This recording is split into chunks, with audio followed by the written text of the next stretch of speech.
Guys, my name is Nick Giugno. I'm a photo and video creator based in New York. Today we're going to be talking about one of my favorite cameras. This is the ultimate hybrid camera, in my opinion, the best I've ever used for both photo and video, and it's the Sony a7 IV. When it comes to what I shoot, I do travel, I do real estate. Obviously I teach about this stuff and try to educate people on how to use it a little bit better, and even the occasional short film. And throughout all of that, whether it's on the client side or the personal side, I'm shooting photo and video. I'm pretty much a hybrid shooter right down the middle, and that's where this camera comes in clutch. The 33 megapixel sensor in here is pretty high res for photos. For me, it's enough. I get to crop in and post a little bit. Everything still looks sharp, and it also does a really great job in video.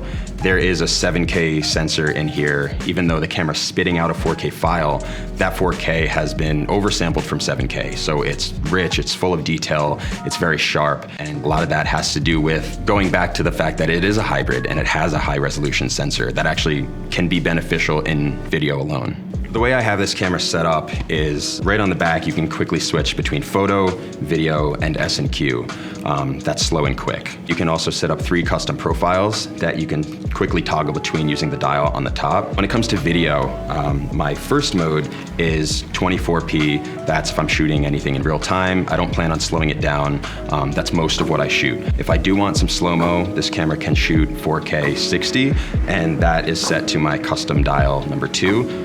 My last custom profile is profile number 3, and with that I have my camera set up for my studio environment back home. Most of the time I'm setting my white balance manually, but I find that the auto white balance in the camera actually does a pretty great job. You don't want your white balance to shift throughout a frame, so what I have done is I have mapped this button on the lens to be a white balance lock toggle. I'll pretty much point the camera at the scene. It pretty quickly understands, okay, where the white balance should be, and if that looks good to my eye, I'll lock it in with this. Another huge benefit to the Sony a7 IV is the autofocus on this thing is outstanding. It's really reliable, especially when I'm doing my top-down shots. Usually I have the mode set to center because I'm typically wanting to focus on what's in the center of the frame. And this camera also has focus breathing compensation, which rocks. And not everybody likes focus breathing compensation, not everybody needs it, but the way I use it is, again, for my top-down shots. The focus is really fast, but it also looks even smoother. So my go-to camera setup for actually real estate and my vertical videos is the Sony a7 IV and the Sony 20mm f1.8 G lens. They complement each other really well. This is a really sharp lens, and I think the sensor really takes advantage of the really clean optics in this lens. Might be a hot take. Actually, I think it is a hot take because I talk to other people in the real estate industry. People usually recommend to go 16mm or wider. What I find for myself and what my clients tend to enjoy is this 20mm look, at least when it comes to video. Another reason this lens is great for not only real estate, but also content creation in general, especially when paired with the a7 IV, is the a7 IV has APS-C mode, and in video, you're still getting an oversampled 4K image. So the APS-C 4K coming out of here is still really sharp and looks very nice.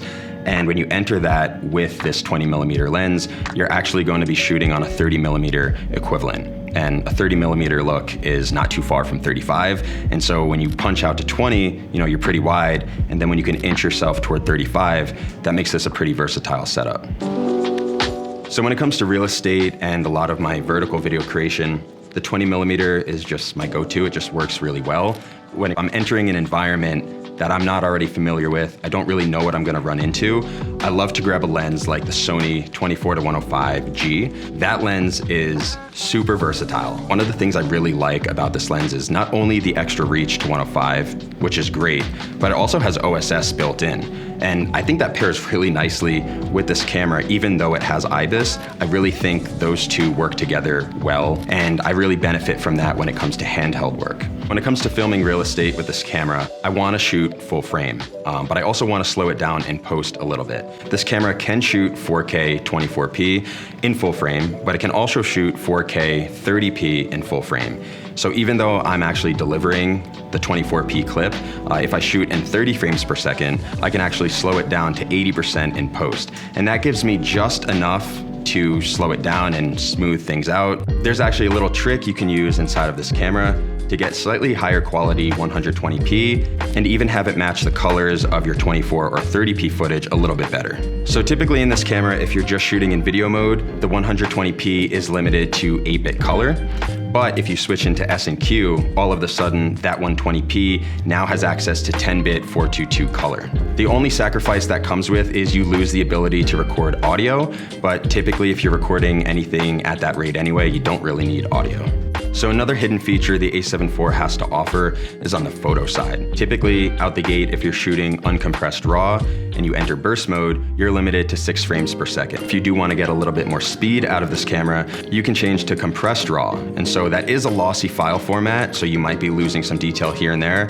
I recommend doing a test of your own and see if you're happy with the results. But if you do compressed RAW, you can get 10 frames per second burst out of the A7 IV. Thank you guys for following along while I talked about the Sony A7 IV. And if you want to learn more about Sony cameras, if you want to do even deeper dives into this camera, you can follow me @ToldByNick on all platforms.